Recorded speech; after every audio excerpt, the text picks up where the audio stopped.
Olá pessoal, tudo bem? Vamos aqui, portanto, dar seguimento aos nossos trabalhos e vamos, portanto, adentrar na análise, na compreensão inicial acerca da hierarquia das normas. Bom, ao bem da verdade, de todos os teóricos que tratam dessa temática da hierarquia das normas, o mais conhecido de todos, né, até que consagra-se inclusive a pirâmide de Kelsen, é o próprio Hans Kelsen, né? Existem vários estudos teóricos, vimos em sala de aulas, alguns, inclusive, de certa maneira, conhecidos no mundo do direito civil, mas o teórico, em verdade, o maior das referências quanto a esse estudo de hierarquias, de normas, diante da sua sistemática, originalidade e aplicação plena para o nosso sistema, lógico, com certas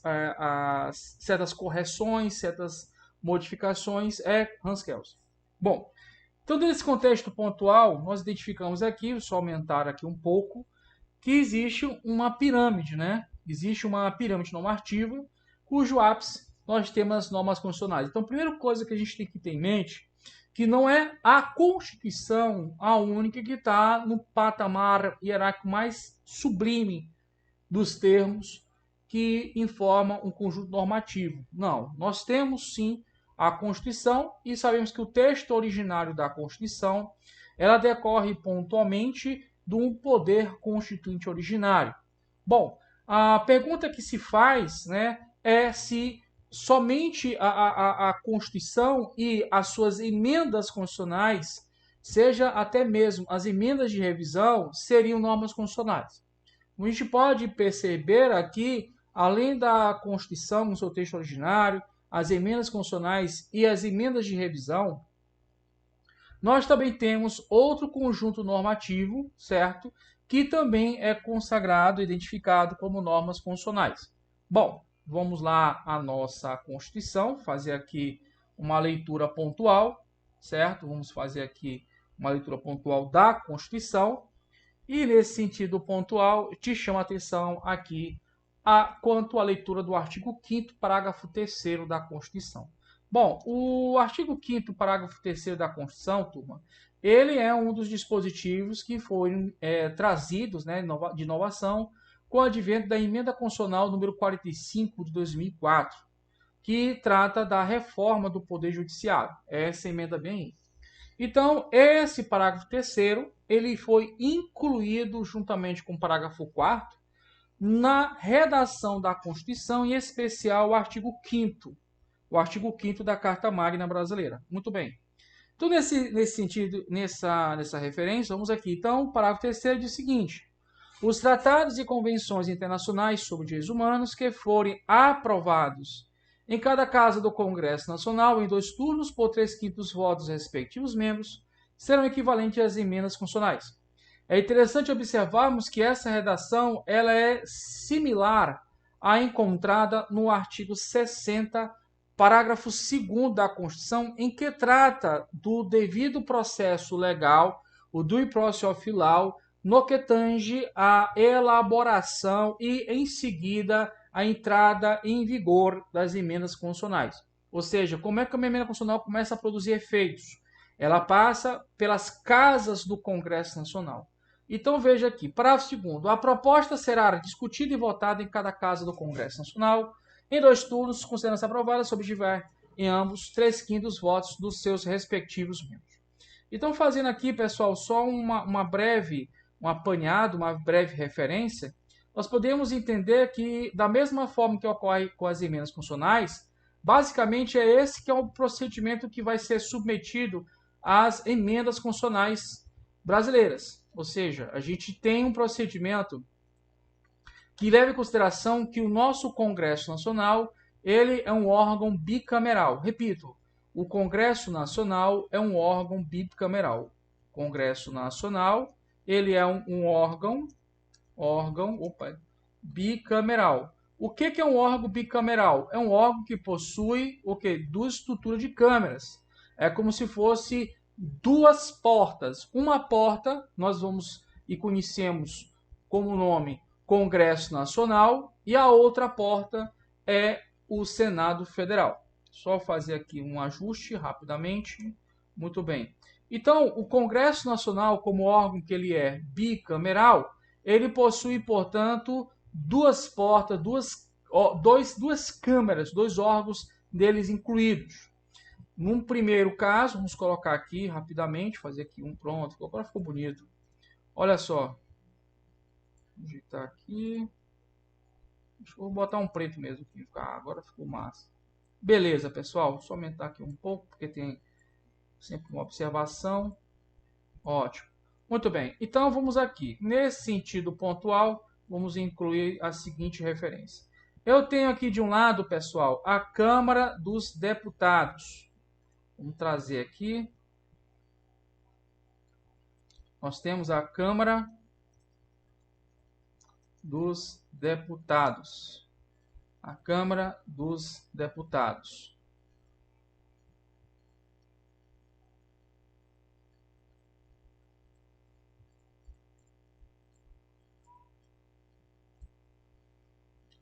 Do outro lado, nós temos o que, pessoal? O Senado Federal. O Senado Federal. Ok. Bom, pessoal, o que ocorre aqui nessa estrutura? A Câmara dos Deputados, ele tem como papel representar o povo brasileiro. Então, aqui tem um papel pontual de representar o povo brasileiro. E o Senado Federal, pessoal, tem um papel central de representar os estados membros, que também são gente, estados federados e o Distrito Federal. Então, esse Senado Federal que nós conhecemos, ele tem um papel importante dentro dessa estrutura aqui, trazida da formação pontual do âmbito do Congresso Nacional.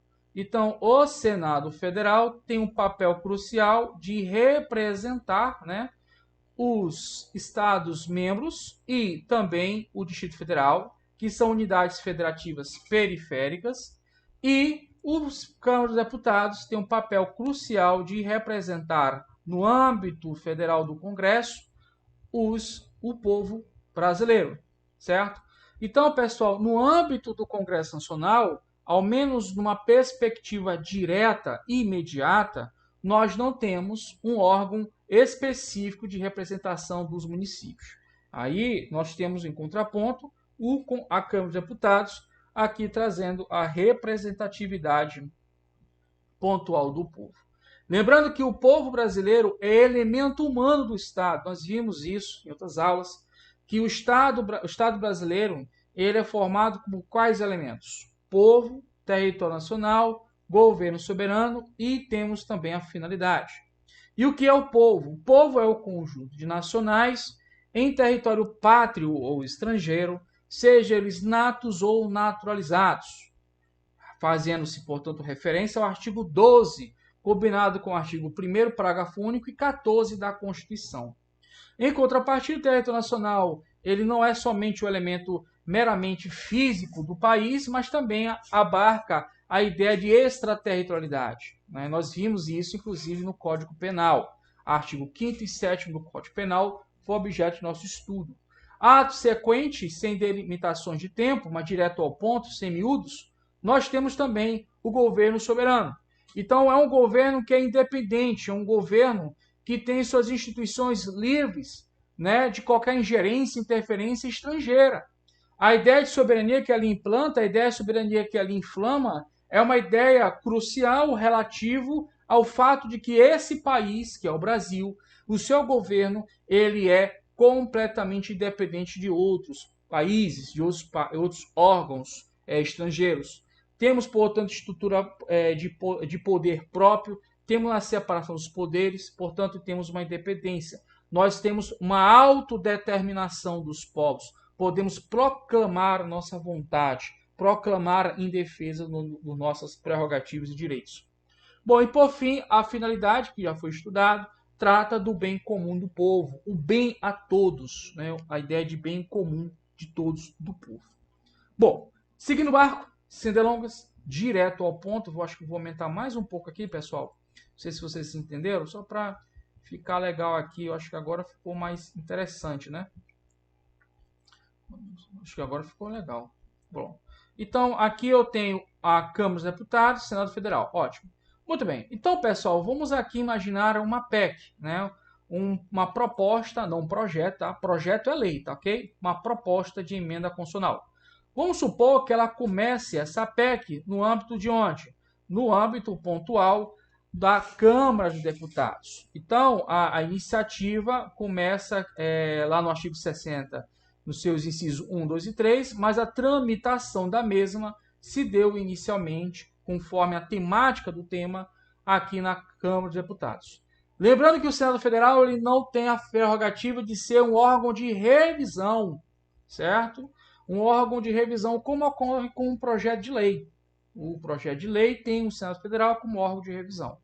Bom, isso a gente já viu, só vou seguir o barco aqui naquilo que é mais importante. Muito bem. Então, pessoal, sem delongas, direto ao ponto, aqui eu tenho uma discussão de uma emenda constitucional. Essa emenda constitucional, pessoal, ela é discutida em quantos turnos? Ela é discutida em 2 turnos. Em 2 turnos, tá? Em 2 turnos. Esse é o âmbito de discussão de uma emenda constitucional. Isso, pessoal, seja na Câmara dos Deputados, seja no âmbito pontual do Senado Federal. Vou colocar aqui só um pouquinho diferente para não ficar confusa a informação. Olha só.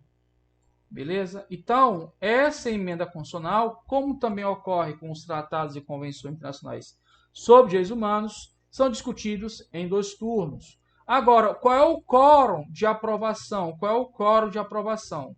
O quórum de aprovação, pessoal, é de 3/5, né? Então, a PEC ela vem aqui a sua discussão pontual, sai dessa esfera aqui pontual e migra para outro órgão, que é o Senado Federal. Quórum de aprovação da mesma, quórum. Pessoal, o quórum é de 3/5. Esse é o quórum de sua aprovação, sendo-a discutida em 2 turnos, por 2 vezes. Fica melhor assim, né? Por 2 turnos, por 2 vezes. Muito bem, achei que ficou melhor assim. Então, vamos lá. Vamos copiar aqui e jogar aqui. Professor, acabou aí a discussão, deu tudo certo. Meus amigos, se deu tudo certo na discussão, eu tenho aqui, pessoal, não mais uma proposta de emenda, mas sim uma emenda constitucional. Lembrando pontualmente que as emendas constitucionais não são únicas e exclusivamente, pessoal, o conjunto de emendas que ficam aderidas na redação da Constituição.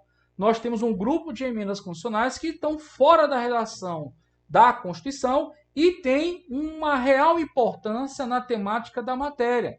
Uma real importância, uma real conjuntura, uma real importância no que tange especificamente o nascimento de emendas constitucionais. Então, as emendas constitucionais, lembrando pontualmente, são normas ou atos primários.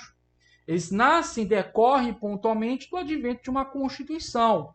Em razão do mesmo, submetem-se, como nós já vimos em sala de aula, ao controle de constitucionalidade. Assim sendo, nós vimos no estudo de Hans Kelsen que a Constituição ela é um imperativo, né? O Estado, o papel do direito, nesse contexto, é de quê? É de produzir normas. E a principal delas, pessoal, nesse contexto de exame de análise, são as normas constitucionais. Entre elas, destacando-se aqui, no caso de Hans, a Constituição. Muito bem, então dentro desse cenário pontual, vou pegar esse aqui e jogar aqui para cá para a gente poder dar seguimento. Então, professor, as normas constitucionais compreendem quais tipologias ou categorias? Bom, eu tenho o texto originário da Constituição, que é aquele que nasceu em 5 de 10 de 88, ou seja, nasceu com o advento pontual da promulgação e publicação do seu texto, que foi na mesma data, na mesma ocorrência. Ato sequente, nós temos o quê? As emendas constitucionais e as emendas de revisão. Em segmento, nós temos os tratados e convenções internacionais sobre direitos humanos, que observem esse trâmite de aprovação interno que é dado às emendas constitucionais. Então, professor, um tratado ele é discutido no Congresso, no início das conversas? Não, pessoal. Todo e qualquer tratado ou convenção internacional ele é discutido externamente, no exterior, certo? Há uma discussão que pode ser feita até nas terras brasileiras, mas não é uma discussão no âmbito da aprovação de emendas. Ocorre que, para que esse tratado de convenção seja respeitado, o seu status pontual de norma constitucional, ele tem que passar para essa discussão, quando for interna, para esse procedimento. Então, ou seja, ele tem que observar categoricamente o artigo 5º, parágrafo 3º da nossa Carta Magna Nacional. Olha o que diz novamente, na última revisão da parte temática, diz o seguinte, vamos lá.